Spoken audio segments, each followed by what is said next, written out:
আসসালামু আলাইকুম, সবাইকে শুভেচ্ছা জানাচ্ছি। মাসুম মাহবুব। পৃথিবীর যেই প্রান্ত থেকে যারা দেখছেন সবার জন্য আবারও শুভকামনা। চট্টগ্রাম, সাতকানিয়া, মানিক চৌধুরী দেখছেন, চট্টগ্রাম মিরসরাই থেকে দেখছেন। ওরে বাপরে! চট্টগ্রামের প্রচুর লোক দেখছেন। চট্টগ্রামের মাইজপাড়া থেকে কেউ দেখছেন? দেখছেন না, না? আমাকে অনেকে প্রশ্ন করেন মাইজপাড়া কি? মাইজপাড়া আসতেছি, ওয়েট করেন। দেখা হবে। মাইজপাড়ার বন্ধুরা আমাকে কমেন্ট করবেন। কার, কার বাসায় যাব? দাওয়াত করবেন কিন্তু। ইলিশের বাড়ি চাঁদপুর থেকে দেখছেন। চট্টগ্রাম সন্দ্বীপ থেকে, সন্তোষপুর থেকে জয় বাংলার লোক শুনছি। ওরে বাপ রে বাপ! বাংলাদেশের জয় বাংলার লোক আছেন ভাই, আপনাকে স্বাগতম। সন্তোষপুর থেকে জয় বাংলার লোক শুনছে নাকি সন্দ্বীপের? ঠিক আছে ভাই, চলে আসবো সন্দ্বীপে। জয় বাংলার লোক, জয় বাংলা, জয় বঙ্গবন্ধু। ভালো আছেন তো, না? দর্শক, চলেন আমরা কিছু গুরুত্বপূর্ণ খবরে যাই। আশা করি যে যেখান থেকে দেখছেন, সৌদি আরব থেকে দেখছেন, নড়াইল থেকে দেখছেন, ওয়েস্ট বেঙ্গল থেকে দেখছেন, ঢাকা থেকে দেখছেন, আসাম গৌরীপুর থেকে দেখছেন, গুড, প্যারিস থেকে দেখছেন, দিনাজপুর থেকে দেখছেন। জি ভাই, যে যেখান থেকে দেখছেন সবার জন্য আমার ভালোবাসা, আর আপনাদের হৃদয় থেকে আমার জন্য ভালোবাসা। প্রথম যে খবরটি দিয়ে শুরু করতে চাই সেটা হলো মার্কিন প্রেসিডেন্ট ডোনাল্ড ট্রাম্প ঘুমনের আগে একটা কথা বলেন, আবার ঘুম থেকে উঠে আরেকটা বলেন। মার্কিন গণমাধ্যমগুলো তার বক্তব্য প্রচার করে আর নিজেরাই হাসে। আল্লাহ, কোন বিপদে আছি! এমন এক প্রেসিডেন্ট আমাদের কেন দিছ, যে দেশের প্রেসিডেন্টকে নিয়ে পুরো পৃথিবীর মানুষ হাসে? অর্থাৎ কমেডি চরিত্রের জন্য এই মুহূর্তে পৃথিবীতে বিখ্যাত হয়ে গেছেন একজন ব্যক্তি, যার নাম ডোনাল্ড ট্রাম্প, নট ট্রাম্প। কি ঘটেছে শোনেন। মিস্টার প্রেসিডেন্ট তিনি বলছেন যে হরমুজ প্রণালী মার্কিন যুক্তরাষ্ট্র তার সকল শক্তি দিয়ে আটকে দিয়েছে। এখানে ঢুকতে হলে, বের হতে হলে আমেরিকার অনুমতি লাগবে। প্রথমে কি বলছেন? হরমুজ প্রণালী আমেরিকার নেভি, আমেরিকার নৌবাহিনী বন্ধ করে দিয়েছে, এখন তার পুরো কন্ট্রোলে। কেউ ঢুকবে না বের হবে সিদ্ধান্ত নেবে আমেরিকা। কে বলছেন? মার্কিন প্রেসিডেন্ট। গতকালকে লাইভে আমি আপনাদের একটা তথ্য দিয়েছিলাম, মনে আছে? যে আমেরিকার ওয়ারশিপ হরমুজ প্রণালীর কাছে আসে আর ইরান ধাবরানি দেয়। কিন্তু আমেরিকার গণমাধ্যম বলেছিল কি, সেই ওয়ারশিপটি হরমুজে ঢুকেছিল, তাই তো? আজকে ইরান একটা কয়েক মিনিটের বা আমি যতটুকু দেখলাম 40-45 সেকেন্ডের একটা ভিডিও রিলিজ করেছে ইরান। সেই ভিডিওতে ইরান প্রমাণ হাজির করেছে কি, ইরানের আইআরজিসি, ইরানের নেভি, ইরানের এয়ারফোর্স, 3টি জায়গা থেকে তারা রেডিওতে কথা বলছেন। রেডিও যে এটা কি বলে, ট্রান্সমিটার নাকি বলে, কথা বললে কোথা থেকে কথা বলছেন তার ভয়েস রেকর্ড করা যায়। এবং দেখা যাচ্ছে সেখানে ইরান আমেরিকাকে বলছে কিছু সেকেন্ড পর ইরান আক্রমণ করতে যাচ্ছে। ওরা ওদের ভাষায়, ফার্সি ভাষায়, দ্রুত ওয়ারশিপ তুমি জায়গা চেঞ্জ করো, তোমাকে লাস্ট বারের মতো সতর্ক করা হচ্ছে, তুমি এই অঞ্চল ছেড়ে যাও। আবার 3-4টা ভার্সন আসছে, অর্থাৎ ইরানের যে 4-5টা বা 3-4টা পজিশন থেকে তাকে সতর্ক করা হচ্ছে লাস্ট মোমেন্টে। সেই রেকর্ডটি ইরান প্রচার করছে। এবং দেখা যাচ্ছে কি, যখন ইরান তার সিস্টেমে এই ভয়েস দিয়ে তাদেরকে সতর্ক দিচ্ছে, অর্থাৎ নৌপথে সতর্ক বার্তা দেওয়ার জন্য যে ভয়েসগুলো বা যে রেডিও সিস্টেমগুলো কাজ করে, সেটির রেকর্ডে ইরান প্রচার করে দিয়েছে। এবং দেখা যাচ্ছে ইরান যখন বলছে কয়েক সেকেন্ডের মধ্যে তোমার জাহাজে আক্রমণ করা হবে, তুমি দ্রুত এলাকা থেকে পালাও, অ্যাট এ টাইম ইরান দেখাচ্ছে ইরানের এই থ্রেট পেয়ে আমেরিকার ওয়ারশিপ হরমুজ থেকে বাপের নাম, দাদার নাম, 14 গোষ্ঠীর নাম বলে পালাচ্ছে, মানে সেই জোরে পালাচ্ছে। একদম সরাসরি ভিডিও এবং অডিও রিলিজ করে দিয়েছে ইরান। বলছে তোমাকে লাস্ট ওয়ার্নিং দিচ্ছি, হরমুজ থেকে পালাও। তোমাকে লাস্ট ওয়ার্নিং দিচ্ছি, মার্কিন ইউএস ওয়ারশিপ, তোমাকে লাস্ট ওয়ার্নিং দিচ্ছি, তুমি হরমুজ থেকে পালাও। ইরান বলছে ফার্সিতে, আর আমেরিকা বাপের নাম বলতে দে দৌড়, উঠে পড়ে দৌড় তার ওয়ারশিপ। একদম রেডিও ভয়েস আর ইরানের আমেরিকার ওয়ারশিপের পালানোর দৃশ্য অ্যাট এ টাইম রেকর্ড দেখিয়ে দিয়েছে ইরান তার মাধ্যমে, গণমাধ্যমে। তাহলে কি প্রমাণ হলো? মিস্টার প্রেসিডেন্ট ডোনাল্ড ট্রাম্প যে কথাটা বলছেন পুরো মিথ্যে ছিল। কালকেরটাও মিথ্যা, আজকেরটাও মিথ্যে। প্রশ্ন হলো, ডোনাল্ড ট্রাম্প বলছেন যে তিনি হরমুজ প্রণালী ব্লক করে দিয়েছেন, বন্ধ করে দিয়েছেন, তার কন্ট্রোলে আছে। তাহলে ইরানের দোষ ছিল কি? ইরান তো বন্ধ করে দিয়েছে, এখন তো তিনি খুলতে আসবেন, তিনি আবার বন্ধ করতে আসছেন কেন? ট্রাম্প যদি এই কমেডি ভালোবাসেন, আমার মনে হয় তার সাথে কি বলবো, ইউক্রেনের ভ্লাদিমির জেলেনস্কি তাকেও যোগ দিতে পারেন। তিনি ইউক্রেনের টিভিতে কমেডি শো করতেন, এখন তিনি সেই দেশটির রাষ্ট্রপ্রধান। দর্শক, আসলে গেমটা কোথায়? ওমান, পাকিস্তান, আরো যারা যারা যুদ্ধ মধ্যস্থতা অর্থাৎ যুদ্ধবিরতির পর শান্তি আলোচনার মূল মডারেটর ছিল, আলোচনার কেন্দ্রে ছিল, তাদের অনেকের অভিযোগ এখন উঠে আসছে বিভিন্নভাবে। ওমান বলছে, যখন আমেরিকা এবং ইরানের মধ্যে আলোচনা চলছিল যুদ্ধের আগে, আমেরিকা এই যুদ্ধ এড়াবার জন্য ইরানের সাথে কিন্তু কথা বলেছে। তাদের বক্তব্যে মনে হয়েছে যে আমেরিকা যুদ্ধটা আসলে চায় না, ইরানও যুদ্ধটা চায় না। তাহলে যুদ্ধটা লাগলো কি করে? অর্থাৎ আমেরিকা ইরানের সাথে আলোচনার টেবিল থেকে যখন হাসি মুখে কফি খেয়ে বিদায় নেয়, তখন একটি ফোন আসে ইসরায়েলের prime minister mister Netanyahu, Benjamin নেতানিয়াহুর। তিনি বলে দেন, মিস্টার প্রেসিডেন্ট ট্রাম্প, এই যুদ্ধ আমাদের করতেই হবে, এটি আমাদের জীবনের সর্বশেষ সুযোগ। আমাকে মোসাদ সকল তথ্য দিয়েছে। কি দিয়েছে? এই যুদ্ধ আমরা 2 থেকে 6 দিনের মধ্যে শেষ করে ফেলব, এবং আমরা ইরানের রেজিম চেঞ্জের জন্য ইরানের যিনি সর্বোচ্চ প্রধান আয়াতুল্লাহ আলী খামিনি এবং তার ক্যাবিনেট এবং আইআরজিসির শীর্ষ কমান্ডারদেরকে এক টার্গেটে একদিনে মেরে দিতে পারবো। মোসাদ আমাকে এই তথ্য দিয়েছে যে তাদের কন্ট্রোলে এবং তাদের অবস্থান তারা নির্ণয় করেছে। আপনি এখান থেকে সরবেন না। ইরানের সাথে আলোচনার মধ্যেই চলেন আমরা একটা অ্যাটাক করে বসি। Mister president mister Donald Trump নেতানিয়াহুর এই বক্তব্যে রাজি হয়ে গেলেন। যিনি যুদ্ধ করবেন না, ইরানের সাথে আলোচনার টেবিলে তার বাহিনী ছিল উইটকফ, তারপর জরার্ড কুশনার, তারপর কি বলে আরো যারা যারা তার সাথে আলোচনায় ছিলেন, মার্কো রুবিও। এরা অবাক হয়ে গেলেন যে ট্রাম্প আসলে সিদ্ধান্তটা কি নিলেন তার রাষ্ট্রের ক্যাবিনেট, সেনেট, কংগ্রেস কারোর সাথে না, কিংবা তার জেনারেলদের সাথে আলোচনা করেও না। ইসরায়েল বলেছে তাই। আমি ইংল্যান্ডে থাকা অবস্থায় কিছু বই পড়ার সুযোগ পেয়েছিলাম, মাঝে মাঝে লাইব্রেরিতে বসে। ওদের কাছে বিশাল বিশাল লাইব্রেরি, ভাই এইসব দেশে গেলে মাথা নষ্ট হয়ে যাবে, এত বইয়ের বিশাল বিশাল লাইব্রেরি, ওখানে উঠতে ইচ্ছে করে না। তো পড়তে গিয়ে আমার কিছু বই আমার নজরে পড়েছিল। আমার কিছু প্রিয় ব্যক্তি আছে, আমি যাদের সহযোগিতা চাই মাঝে মাঝে। সবাই মুসলিম, বিষয়টা এরকম না। ইংল্যান্ডে আমি একজন ব্রিটিশ ভদ্রলোককে পেয়েছি। তিনি আমাকে অবসর সময় আমরা কফি টফি খেতে বসলে কিছু হিস্ট্রি নিয়ে কথা বলতেন। তো বলতেন যে পশ্চিমা দুনিয়া, এই যে যত বড় শক্তিশালী দেশগুলো দেখো, আমেরিকা, ব্রিটেন, যাদের সূর্য অস্তমিত হতো না, এক জায়গা থেকে সূর্য উঠলো আরেক জায়গা থেকে সূর্য ডুবতো, কিন্তু পৃথিবীতে ব্রিটিশদের এত বড় সাম্রাজ্য ছিল, ফ্রান্স কলোনি ছিল, যত বড় বড় দেখছো, আজকে তারা একটি রাষ্ট্রের তালুবন্দী হয়ে গেছে, তারা চালায়। একটা সময় ব্রিটিশরা ইসরায়েল রাষ্ট্র তৈরি করেছে, আজকে ইসরায়েল ব্রিটিশকে চালায়, আজকে এই আমেরিকানদের এই দেশটি চালায়। তিনি বলছেন আমেরিকাতে আগামী 100 বছর না, আগামী 200 বছর না, আগামী 500 বছর পর কে প্রধানমন্ত্রী হতে পারে, প্রেসিডেন্ট হতে পারে, সেনা প্রধান হতে পারে, এগুলো কন্ট্রোল করে ওই একটি দেশ। এখন প্রশ্ন করবেন এটা কেমন কথা? 500 বছর পরে কি কারো কি 500 বছর পাবে? না।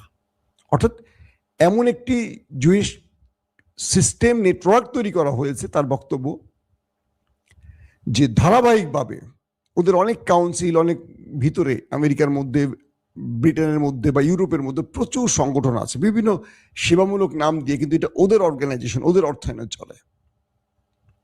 তো বলতেছে যে আমেরিকার কোন বিশ্ববিদ্যালয়ের কোন মেধাবী ছেলেটা একদম ইউনিভার্সিটি যে টপ র্যাঙ্কিং ইউনিভার্সিটিগুলোর এই মেধাবী ছেলেগুলোকে ওরা টার্গেট করে রাখে। সবচেয়ে পলিটিশিয়ান মানে পলিটিক্সে যারা এগিয়ে আছে ইয়াং এদেরকে তালিকা থাকে, স্কুল লেভেল থেকে এদেরকে টার্গেট করা থাকে। কারা করে? ওদেরই মানে ওই নেতা কাকুর দেশটির লোক, ইহুদিদের বিভিন্ন এজেন্টরা। এরা একটা রুটিন মাফিক কাজ করে। এরপর উনি মরে গেলে ওনার রুটিনে আরেকজন আসে। তো এমন একটি সিন্ডিকেট তৈরি হয়েছে আমেরিকা, ধরেন আগামী 500 বছরের প্ল্যান সাজানো আছে। তো 500 বছর তো কেউ বাঁচবেন, 100 বছর পরে যে মরে যাবে তারপরে আরেকজন আসবে, একদম রুটিন মাফিক একজন পরে একজন আসবে। তো ইসরায়েলের স্বার্থের বাইরে এই পৃথিবীর মানে ওয়ার্ল্ডের পশ্চিমা দুনিয়ার কেউ এখন আসলে কেউ কল্পনাই করতে পারে না। ধরেন দুজন ব্যক্তির নাম বলি। মার্কিন ইতিহাসে আপনারা তো John F Kennedy, Robert F কেনেডির নাম শুনেছেন, দুই ভাই। 60-এর দশকে একজন জনপ্রিয় প্রেসিডেন্ট ছিলেন এই কেনেডি, জন এফ কেনেডি। কি হয়েছিল তার ভাগ্যে? তিনি ছিলেন ইসরায়েলের নিউক্লিয়ার বোমা তৈরির বিরোধী। এটা হয়তো আপনারা অনেকে জানেন, অনেকে জানেন না। তার আরেক ভাই ছিলেন রবার্ট এফ কেনেডি। ইসরায়েল আমেরিকাতে যে গোপনে রাজনীতি করছে, গোপনে বিভিন্ন সংগঠন চালাতো, এটার বিরোধী ছিলেন তিনি। দুজনই ভাই, একজন প্রেসিডেন্ট, একজন আইন বিভাগে কাজ করতেন রাষ্ট্রের গুরুত্বপূর্ণ পদে। যখন 60-70 দশকের মাঝামাঝি আপনাদের ইসরায়েলের বেন গরিয়ান বিমানবন্দরের নাম জানেন তো? বেন গরিয়ান কার নামে? ইসরায়েলের প্রধানমন্ত্রীর নামে। তিনি তখন প্রধানমন্ত্রী। তার সময়টিতে ডিমোনা নামের যে পারমাণবিক কেন্দ্রের কথা বলি না আমাদের খবরে, সেখানে বিদ্যুৎ প্ল্যান্টের নামে ওরা একটা প্ল্যান্ট তৈরি করছে। ওরা বলছে আমরা পারমাণবিক দিয়ে মানে পারমাণবিক বিদ্যুৎ কেন্দ্র বানাবো, ঠিক ইরান যেটা করছিল। এভাবে ওরা একটা নিউক্লিয়ার বোমা বানানোর জায়গা করছে আমেরিকাকে ফাঁকি দিয়ে। তো মিস্টার জন এফ কেনেডি তার কাছে তার সিকিউরিটি প্রধান জানিয়েছেন যে ইসরায়েল আর ইন্ডিয়া নিউক্লিয়ার বানাচ্ছে। এটা তিনি ঘোর বিরোধী ছিলেন। এটার বিরুদ্ধে তিনি বারবার ইসরায়েলকে চিঠি পাঠিয়েছেন, এমন করে ইসরায়েলেরকে সাহায্য করা টার্গেট করেছেন, বিভিন্নভাবে তিনি ব্যবস্থা নিয়েছেন। এরপর বেন গরিয়ান পদত্যাগ করলেন, নতুন রাষ্ট্রপ্রধান মানে প্রধানমন্ত্রী আসলো ইসরায়েলে। একটা সময় দেখা গেল ডালাসে জন এফ কেনেডিকে তার স্ত্রীর সামনেই প্রকাশ্যে গুলি করে মেরে দেয়া হয়েছে। কারণ মার্কিন ইতিহাসে তিনি সবচেয়ে বেশি চাপে রাখতো ওই দেশটিকে মানে কি নিউক্লিয়ার তৈরি করতে দেবেন, এবং তিনি বলতেন যে অধিকৃত অঞ্চল মানে ফিলিস্তিনিদের জন্য ইসরায়েল যেন জুলুমকারী না হয়, এটাকে তিনি চেষ্টা করতেন কন্ট্রোলে রাখার। মজার ব্যাপার, তার 5-6 বছর পর মেবি তার ভাই, যিনি ইসরায়েলকে আমেরিকার মধ্যে রাজনীতি করা, গোপন সংগঠন চালানো, বিভিন্ন নেটওয়ার্ক চালানো, এজেন্ট চালানোর কাজগুলিতে বাধা সৃষ্টি করেছিলেন বিভিন্নভাবে, তিনি যখন আবার নির্বাচনে দাঁড়ালেন, ঠিক তার ভাইয়ের মতো মার্কিন প্রেসিডেন্ট হওয়ার দৌড়ে ছিলেন। বিভিন্ন জায়গায় তিনি নির্বাচনের প্রাথমিক ভোটে এগিয়েছিলেন। এই নির্বাচনী ওয়ার্কের মধ্যে তাকে প্রকাশ্যে মেরে দেয়া হলো। দুই কেনেডি, দুই ভাই মারা গেল। এখন আপনারা বলেন যে তাকে আসলে মেরেছে কারা? এই দুজন ব্যক্তি কিন্তু একটি দেশের বিরোধী ছিল তাদের এই কর্মকাণ্ডের। এরপর থেকে পুরো আমেরিকা যত বড় পরাশক্তি হোক, তাদের চাবি বা তাদের মূল প্রাণ কেন্দ্র চলে যায় একটি দেশের হাতে। দেখেন বারাক হোসেন ওবামা, মুসলিম নাম না? ফ্যামিলিতে তার বাবা বোধহয় মুসলিম ছিলেন বা দাদি মুসলিম ছিলেন। তিনি অনেক কথা বলেছিলেন, ক্ষমতায় এসছেন, কি হয়েছে? তিনি ইসরায়েলের স্বার্থের বিরুদ্ধে এক পা এগুতে পেরেছেন। তারপরে দেখেন বিল ক্লিন্টন থেকে শুরু করেন, বারাক হোসেন ওবামা থেকে শুরু করেন, জো বাইডেন থেকে শুরু করেন, ডোনাল্ড ট্রাম্প থেকে শুরু করেন, মার্কিন ইতিহাসে কোনো প্রেসিডেন্ট কখনো ওই দেশটির বিরুদ্ধে যেতে পারে না। আজকে ইরানের সাথে যে লড়াইটা চলছে, পুরো লড়াইটা ওই একটি দেশ করাচ্ছে। আমি বলছি এগুলো মার্কিন পলিটিশিয়ানরা, মার্কিন কংগ্রেসম্যানরা, সিনেটর এখন বলতে শুরু করেছে, মার্কিন জেনারেলরা বলছেন ট্রাম্পের শাসনামলের এই যে সপ্তাহখানিক আগে বা 10-20 দিন আগে তিনি অবসরে গেলেন, কাউন্টার টেরোরিজম গ্রুপের যিনি প্রধান, তিনি পদত্যাগ করে বলছেন এই যুদ্ধ আমাদের না, এটা ইসরায়েলের যুদ্ধ। কিন্তু হাস্যকর বা রহস্যজনক বা অলৌকিকভাবে বলবো, আমেরিকানরা যতটাই তাদের কি বলবো অপছন্দ করে, কিন্তু আমেরিকার পুরো সিস্টেমটা তাদের দখলে চলে গেছে। প্রেসিডেন্ট বলেন, সেনাপ্রধান বলেন, গোয়েন্দা প্রধান বলেন, সব ওই একটি দেশ কন্ট্রোল করে। ট্রাম্প নেতানিয়াহুকে বলেছে লেবাননে হিট না করতে, সে তোয়াক্কা করেনি, সে হিট করেছে। একটা পুচকে দেশ, মাত্র 1 কোটি বা তার কিছু বেশি লোক। পাকিস্তান 2টা পারমাণবিক মামলার কিছু খুঁজে পাওয়া যাবে না ওই দেশটার। বিশাল আমেরিকা তাকে ভয় পায়। বাংলাদেশে আমি আপনাদের অনেক লাইভে কথাগুলো বলেছিলাম, 5th কলাম চলছে এখন। 5th কলাম কি বোঝেন? পুরো বাংলাদেশটার রন্ধে রন্ধে ঢুকে গেছে আমাদের প্রতিবেশী একটি দেশের এজেন্সি। এই এজেন্সিগুলো বাংলাদেশের মধ্যে, আপনারা হয়তো মনে করেন যে এটা মোসাদের লোক, এটা রয়ের লোক, এটা আইএসআই লোক। বিষয়টা এরকম না। আমি ধরেন রয়ের লোক, অমুকে ধরেন আইএসআই লোক, বাংলাদেশের লোক। 5th কলাম অর্থাৎ এইটা একটু বোঝার চেষ্টা করবেন যে ওরা আমাদের দেশে আমাদের লোকগুলোকে অর্থের বিনিময়ে কিনে ফেলে। ধরেন বাংলাদেশে এই মুহূর্তে কালচারাল অঙ্গনের সবচেয়ে ফেমাস মুখকে ধরেন মোশাররফ করিম, একটা উদাহরণ দিলাম, যদিও মোশাররফ করিম এই টাইপের লোক বলে মনে হন, তাকে সে কিনে ফেলবে। হানিফ সংকেত, আব্দুল নূর তুষার, এরা করে কি বাংলাদেশের সেলিব্রিটিদেরকে এইভাবে কিনে ফেলে, সে নাটক জগতের হোক, টকশো জগতের হোক, খেলার জগতে হোক। যখন বাংলাদেশ কোনো সঠিক সিদ্ধান্ত নেবে, ধরেন বাংলাদেশ পাকিস্তানের সাথে একটা চুক্তি করবে, এই চুক্তিটা বাংলাদেশের খুব গুরুত্বপূর্ণ, এরা মাঠে নেমে যাবে। এদেরকে নামিয়ে দেবে কি ইন্ডিয়া। ইন্ডিয়া টাকা দিবে, ইন্ডিয়া তাদেরকে পালে। এরা হলো 5th কলাম। এরা সেলিব্রিটি হিসেবে নেমে যাবে, মানুষকে বোঝাবে সরকারের বিরুদ্ধে, এই সরকারের সিদ্ধান্তটা পাকিস্তানের সাথে নিচ্ছে, এটা দেশের বিরুদ্ধে। তো এই নেটওয়ার্ক, যেমন আব্দুল নূর তুষারের বক্তব্য দেখবেন পুরোপুরি 5th কলামের লোক। উনি কিন্তু পুরোপুরি 5th কলাম। 5th কলামকে মেনটেন করে বাংলাদেশে র, আর তাকে অর্থায়ন করে মোসাদ, এবং মানে ইন্ডিয়া এবং ইসরায়েল কোলাবোরেশনে কাজগুলো করে।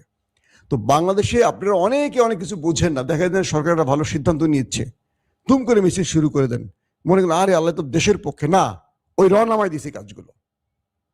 অনেক ইসলামী দলও ভুলে নেমে যায়, অনেক পীর সাহেবের গ্রুপও নেমে যায় ভুলে রয়ের হয়ে, তারা বোঝে না। এনএসআই বলে, ডিরেকশন দেয়, তারা মাঠে নেমে যায়। তো বাংলাদেশের ক্ষেত্রেও স্পেশাল জায়গাগুলোতে এই লোকগুলো বসে আছে, এদেরকে অর্থায়ন করে পালা হয়। তো ইরানের বিরুদ্ধে আমেরিকা এই লড়াইতে পায়নি কিছু। হরমুজকে নিয়ে এখন আবার উত্তপ্ত পরিবেশ তৈরি করছে। ইসরায়েল বলছে তারা এই যুদ্ধ আবার শুরু করবে, সেই প্রস্তুতি নিচ্ছে। মার্কিন যুক্তরাষ্ট্র কার্গো বিমান ভরে আবার মধ্যপ্রাচ্যে অস্ত্র সেনা আনা শুরু করেছে। এখন তিনি হরমুজ দখলে যাবেন, তার মানে পৃথিবী আরেকটা অনিশ্চিত যুদ্ধের দিকে যাচ্ছে। এখন আপনি বলেন, ট্রাম্প তিনি মূলত যুদ্ধবিরতিটা ঘটিয়েছে, যেটা বলা হচ্ছে যে তিনি হাতে কিছু সময় চেয়েছেন ইরানের ধোলাই থেকে বাঁচার জন্য, যেন ইরান এই সময়টা যুদ্ধবিরতির নাম দিয়ে একটু দূরে থাকবে। এই সময় তিনি তার কিছু ড্রপ বা পজিশন চেঞ্জ করে আবার সাজিয়ে নেবে, সেই কাজটি হয়েছে। একটা প্রতারণা করেছে।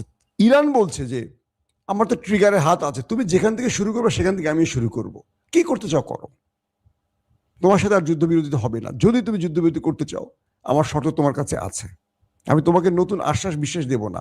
হরমুজ ইরানের কন্ট্রোলেই থাকবে, তুমি যা করো করো। হরমুজ থেকে তোমার পশ্চিমা দুনিয়ার বা তোমার কি বলবো সুপার পাওয়ারের পরাজয় ঘটবে।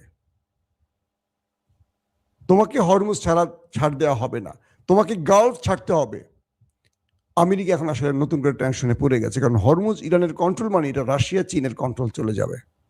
কারণ ইরান এখানে আরেকটি শর্ত জুড়ে দিয়েছে, আমি বলছি যে ডলার দিতে হবে ইরানকে, আর ইরান তার কারেন্সি দিবে তেলের জন্য। তার মানে ইরানের কারেন্সি ডলারকে বিট করে এখন তার কারেন্সির মান উন্নয়ন করবে, যেটা একেবারে তলানিতে পড়ে গেছে। তো ইরান যে ডাইনামিক পলিসিগুলো নিয়েছে, বা ইরানের ডক্টরেট করা পিএইচডি হোল্ডাররা যে রাষ্ট্র পরিচালনা করছে, তারা যে গেম দিছে ট্রাম্পকে, সে নাজিয়াল হয়ে গেছে। কিন্তু তার এন্টি গেম আবার দেওয়ার চেষ্টা করতেছে এখন মিস্টার নেতানিয়াহু, কারণ মাল তো ওই দেশগুলির মধ্যেই আছে। আমেরিকা তো পানি খায় রাতে শুয়ে থাকে, ট্রাম্পের মতো সকালে একটা বিকালে একটা বলে। তো এখন এই অবস্থা, আবারও পৃথিবী অনিশ্চিত যুদ্ধের দিকে যাচ্ছে। এবার যুদ্ধে অনেকগুলো ফ্রন্ট এগিয়ে আসবে। ট্রাম্প বলছে আমার সাথে ন্যাটো বা ইউরোপ এবার এগিয়ে আসবে, আমাকে তারা কথা দিয়েছে, যদিও তাদের আমার লাগবে না। অনেক রকম কথা আসা শুরু করছে। আবার ইরানও তার মিত্রদেরকে বলছে এবার যদি তারা মিত্র বাড়ায়, তোমাদেরকে প্রকাশ্যে নামতে হবে, আর গোপনে নয়। আমার সহযোগিতা এবার গোপনে না, প্রকাশ্যে লাগবে, যখন আমি চাইব। আমরা আশা করব এই যুদ্ধটা আর ছড়াবে না, শান্তি আসুক। কিন্তু পরিস্থিতি বলছে আমেরিকা কিচ্ছু করছে না, পুরো কন্ট্রোলটা করছে ওই একটি দেশ থেকে। প্রেসিডেন্ট কিচ্ছু করতে পারছে না, তার কোনো বক্তব্যই তার নিজের নয়, ওখান থেকে দিচ্ছে, তিনি বলছে। অবাক করার বিষয় না। মার্কিন যুক্তরাষ্ট্র পৃথিবীর নাম্বার 1 পরাশক্তিশালী দেশ, একটি ক্ষুদ্র দেশের কাছে নিজেকে কিভাবে সঁপে দিয়েছে ভাবা যায়। প্রত্যেকে ভালো থাকবেন। আল্লাহ হাফেজ। ওপেন দাইস মানে সত্যকে সত্য বলা, মিথ্যেকে মিথ্যে বলা। আমরা শোনা কথা নয়, চোখে যা দেখি তাই বলি।